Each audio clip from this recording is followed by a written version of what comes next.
बिसौन time भयो अब ढिजु गएको म माथिबाट लिएको आउनु न आउनु न भन्दा आउनु न काला पानी छोडिराख्नु बेग्नु ऊ परको ल्याउ त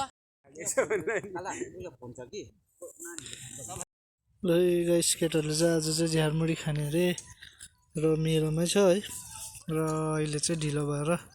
पहिला काम गरेर बातमा खाने रे र यहाँ चाहिँ केटाले काम गर्दैछ र यहाँ माथि मामाले फाड्दैछ र म चाहिँ झारमुडी बनाइदिँदैछु केटालाई कसो गाइस झारमुडी बनाइदिँदैछु म चाहिँ केटाको अब सो हेरिदिनुहोस् केटाहरू यहाँ पर छ अहिले खाएको पनि देखाउँछु है गाह्रो लाग्ने मिठो कि तर भुँडी खानु नि बाबा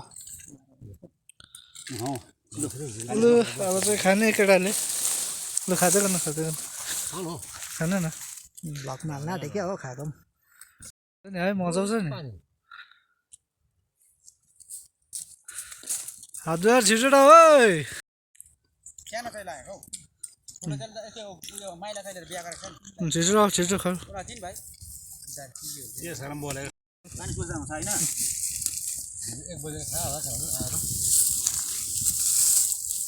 1 बजे सानो पार्टी उनीहरूले हात धो भन्छ सिधै पो खानु बस्नु भएन त्यही त हात साथ धुँदा ओरा ढिलो हुन्छ नि ल खाँदै गर्न कोपालाई पनि बोलाएको छ हामीले